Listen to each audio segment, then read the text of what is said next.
So welcome back.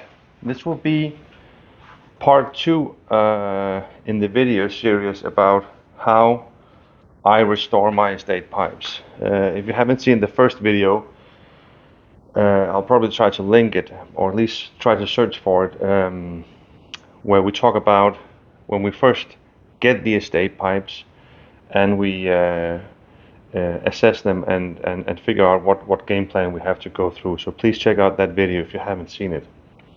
So next thing that I'm doing, before I start to make the pipe wet, because the pipe needs to be wet, we need to clean it thoroughly. These pipes have been going through years of heavily use.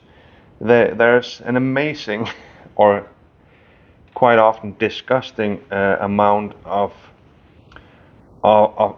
stuff that you want to get rid of before you can get down to something that anyone would enjoy to use again. So we have to get rid of all that stuff. So what we're trying to get down to is actually to, and again, this depends on if it is in a very expensive, one-of-a-kind piece that has been heavily used, because then you have to figure out how far you want to go restoring it, depending on the risk that you want to take destroying it. But more often than so, even though that you have 7Ls and whatnot, Stanwell pipes that you care for, they are not worth so much that you don't want to take the risk to make it look good again, because in a state of 20 years of heavy use, they are, at least to me, not worth anything anyways. So the first step in the cleaning process is that we want to make an attempt to get rid of as much carbon, coal, chimney stuff out before we make the pipe wet. The reason for that is when you start to wash the pipe in the shank and inside the ball, if you have a heavy buildup of carbon cake, and just to say what that is, the carbon cake is the buildup inside of the bowl where the tobacco has been burned. And that build up like a chimney style coal cake of carbon. What we call it, a carbon cake. If you just start to wash and clean on top of all this crap, you will be cleaning for days. It never ends. So we're trying to get rid of as much stuff as possible while the pipe is dry. That also makes the least mess. And talking about making a mess, if this is something that you want to get into, not only smoking your pipes, but doing this as a hobby, as I'm really enjoying, this is the part where you cross into the part where you also checking how much your wife loves you, because this is kind of a messy, smelly process. So think of that before you start doing this in your wife's living room or in your kitchen. This should be done in a garage or in a workshop, or I've actually been doing this places where I shouldn't have, and I ended up having to repaint the walls, and believe me, trust me, you can run into some issues there. So you need some tools. In the beginning, I just started reaming, cleaning the ball with a dull knife. It's very important that the tip of the knife is particularly dull. If this is very sharp on the end, you can really destroy the pipe.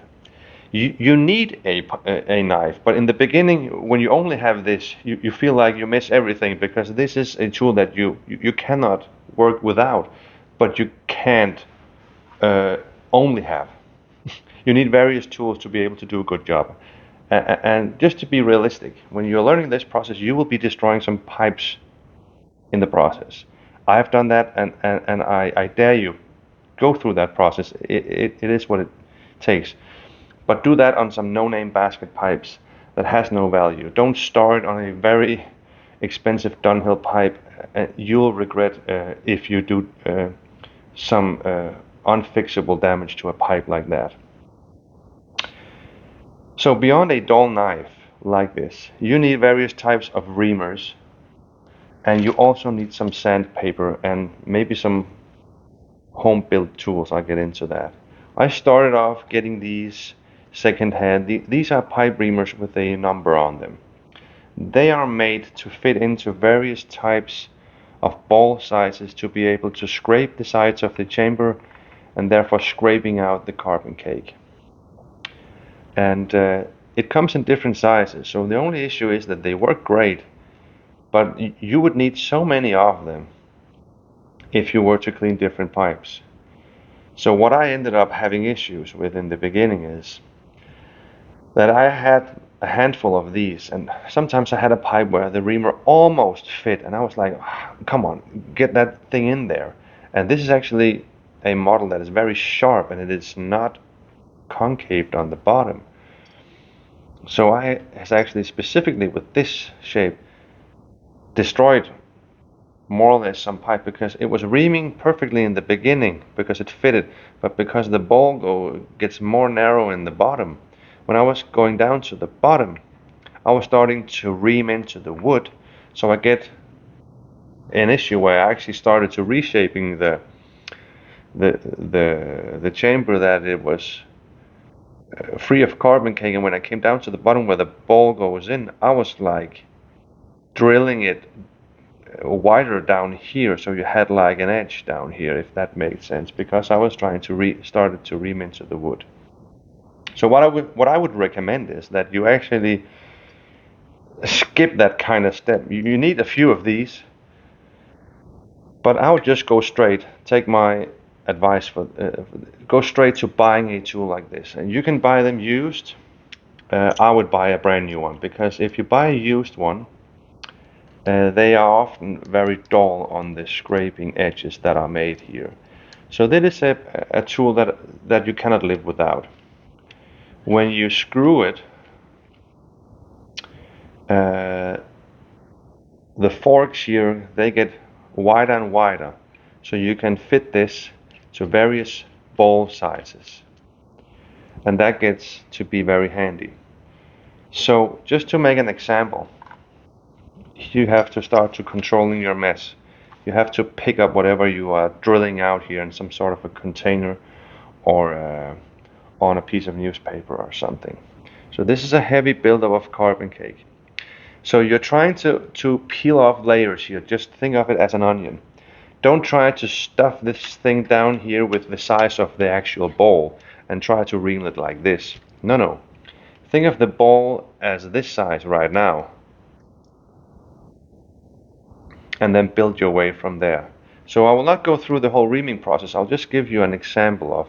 I start with the narrowest setting on this one, and I very carefully start to ream, and immediately I'm pulling out years of tobacco enjoyment.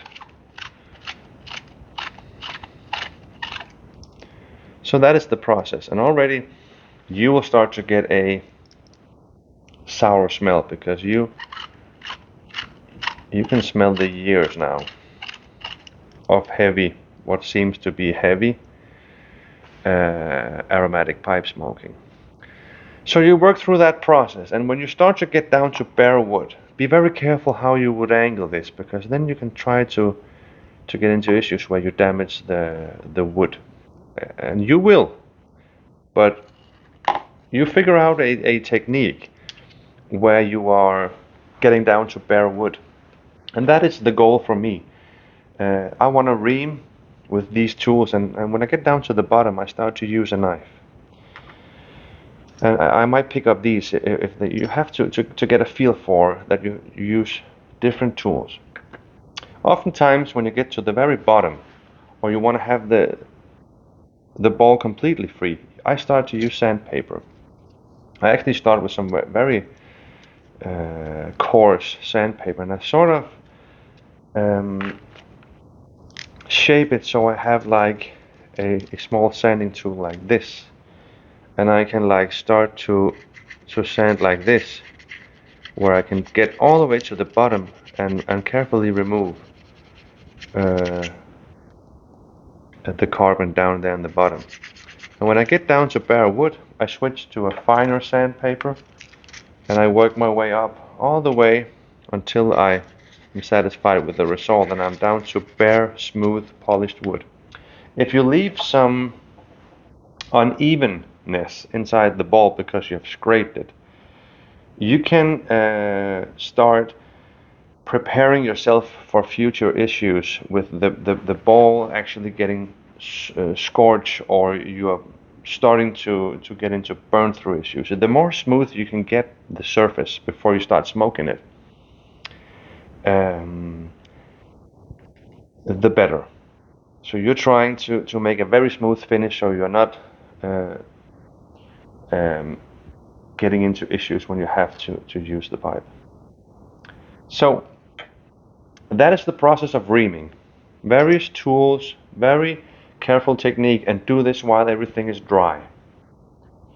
So from there on, you have removed a lot of the crap that would take you hours, even days to clean, even with straight alcohol. So try to get as much carbon out of the pipe while it is dry. So when you get into the third step that I'll be making the third video, where we have to clean and make the pipe wet, you're already one step ahead, making that process a little bit easier for you. So that is part 2 about reaming the pipe, and be looking out for video number 3 in the series, where we start to use some soapy water and some alcohol, and we will get into actually cleaning the pipe. So yeah, thanks for watching.